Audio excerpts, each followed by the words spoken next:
Some people who got religion in their life, the shaitan may make them forget to be humble, and then they start thinking they are superior to others because they pray a bit more, or they fast a bit more, they give sadaqah a bit more because they read the Quran a bit more, they grow their beards, or they wear their hijab better, and then suddenly they forget that the character comes hand in hand with iman, and that is, they start looking down on others and judging others and using the verses and oppressing others.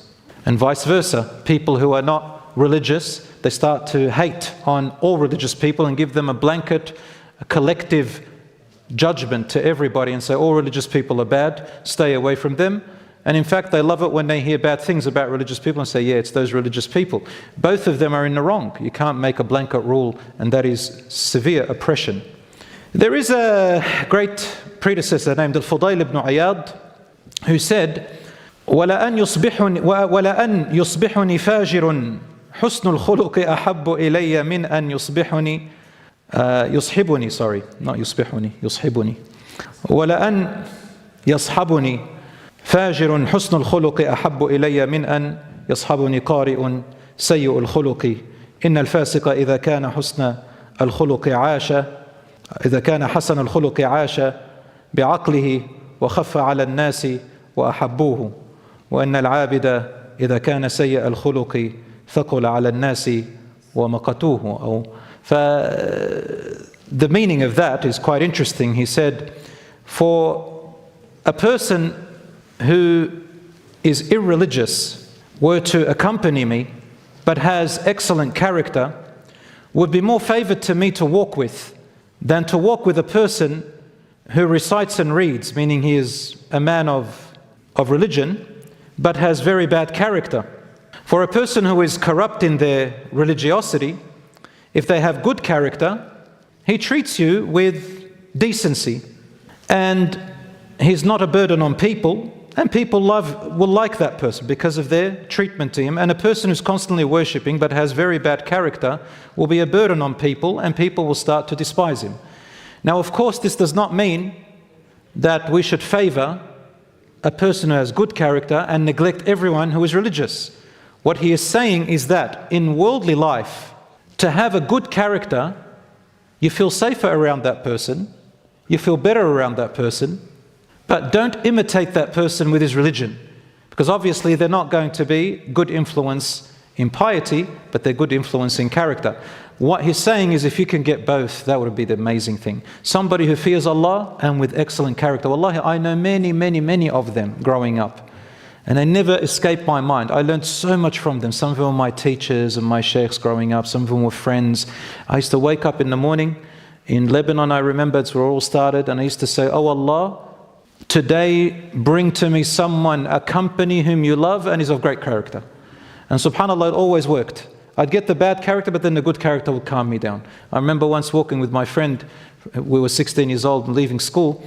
And you know, we're talking about deen, and he's got really good character, and he doesn't look like a sheikh or an imam, but he has. So not everybody has to be up on the pulpit, by the way, or on the minbar or an imam to know that they have. All right, everybody's an individual. And I remember saying to him, subhanAllah, I don't know why, I ask Allah to always bring to me people that are God-fearing and of high character. And when you have people who are God-fearing, they don't sit there judging you and everything. Wallahi, they're actually so easy with you. They smile to you. They just help you very tenderly. Those are the people of Allah. These are the people you love to be around and find them. My brothers and sisters, there is another misconception. Listen carefully. When those who think that religiosity, person being religious, necessarily means high character, may fall into judging religious people collectively or even judge the religion itself. That's why it's not a good way of looking at it. Start judging the religion itself. Some people say, if their religion was right, or if they wouldn't be like that. But you've judged the religion, or you punish everyone collectively. I've heard some brothers and sisters, they say, you know what, I'm not even going to marry anyone who is religious because I've seen this and I've seen that. I might as well go marry someone who, you know, he drinks alcohol and whatever. At least they treat me better. You can find people, alhamdulillah, who are God-fearing. But the thing is, you know, the ones who are bad character are always louder.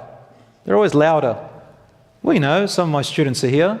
We remember in class, you go into a class, there's 3 or 4 who ruin it for the rest of the students. They're just the loudest. Then we say, oh, that class, you know, 10G, they're the worst. It's only really 3 or 4, right?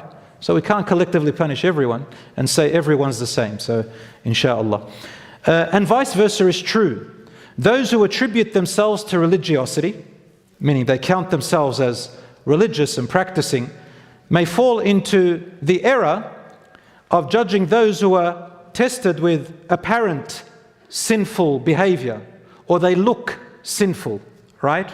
On the outside, meaning people who attribute themselves to religion can fall into the practice or the assumption of looking at everyone who doesn't look religious, non-practicing, and then they collectively punish them and say, anyone who dresses like that, or anyone who's like that, or anyone who's not praying, or anyone who's not doing this, they have a degenerate character in them, just collectively assuming about everyone. They must be degenerate in their character and their morals. I've seen people who've come out of families who are the worst of the worst when it came to religion, but they've never had the opportunity or the chance of anybody coming to teach them the deen. And when they did, they became 10 times better than me and you. And vice versa. I've seen people come out of really religious families, and subhanAllah, they become the lowest of the low with their behavior. May Allah subhanahu wa ta'ala make us among those whom He loves. A person may be lacking in one area of character, but excels in another area of character. And I say to both of these people, the ones who are non-practicing, who judge all religious people and paint them with the same brush, and those who are religious who paint all non-practicing people with the same brush, I say to you and remind you of the hadith of the Prophet ﷺ, which is in Bukhari and Muslim, إِيَّاكُمْ وَالظَّنَّ فَإِنَّ الظَّنَّ أَكْذَبُ الْحَدِيثِ. Beware of constant assumptions and judgment, for assumptions and judgments are the most lying forms of whispers in the head. And remember the ayah in the Quran, Ya ayyuhan nasu alaykum anfusakum, O people, be concerned with yourself, meaning be concerned with improving yourself. La yadurrukum man dalla idha ihtadaytum, those who are misguided will not guide you if you are guided. This doesn't mean that you don't advise people, this doesn't mean that you don't command good and prohibit evil when you should do it, and where you can do it with wisdom and goodness. All it means is that don't let, a few bad character or a few bad experiences make you make a blanket rule of just giving up altogether. Brothers and sisters, however, a person who loves their religion and wants to be a true believer and raise higher in the closeness of Allah would be lacking in his or her faith if their religion is neglected. So a person with low character means that the iman is low. But if a person who has good character and iman, it's a sign also of their iman. So a religious person must make their character their priority and improve in areas where they are weak in. Wallahi, brothers and sisters, as I told you, I've seen many amazing people who fear Allah, of the most impeccable character, that you will think that, is there a hidden paradise on earth with paradise people there? Most amazing, wallahi. And in saying that, in today's time, there are some people who appear religious, even though I would expect that they are only a minority.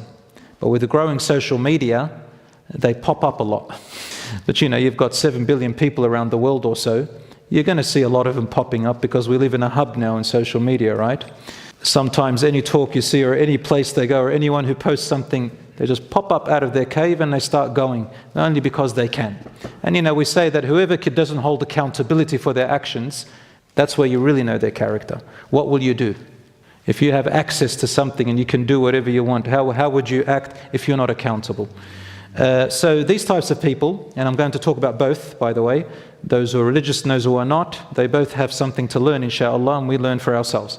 So in this day and age, even though I assume they are a minority, some of those who act religious on the outside have unfortunately given a wrong image of Islam and the wrong image of the honest practicing people to the general public and to the masses by their practices that have become known, such as you might find a religious person who is just constantly lying, manipulating, evading, breaking appointments. These are common in some religious people who are not monitoring their character, misappropriating funds, and corrupt portfolio management, sneaky in financial dealings, competitive with money, and they ask questions about other people's income. Why? To judge them or to compete with them. How much does the sheikh earn? How much does this charity of so-and-so is pocketing money? So-and-so using religion to make money. Allah, I find that you'll find most often it's them. It's them who are doing that. But to just jump to these conclusions with no evidence and just talk about everyone like that, Allah, this is something that some people should really monitor themselves and judge themselves a little bit more. Is their iman really in the right place? And then they call it calling, you've got to call it out. Call it out with what? You haven't even, it's not even substantiated. You're just going on, you've seen a couple of clips, you've heard a couple of things, you don't even know the person, you've just gone out to call them a corrupted, dirty person. Many, many times we get it wrong. But you see people and then they say, religion tells us we have to command good and prohibit evil. Okay, akhi tayyib, do you even know what you're talking about? 99% you're just attacking people oppressively.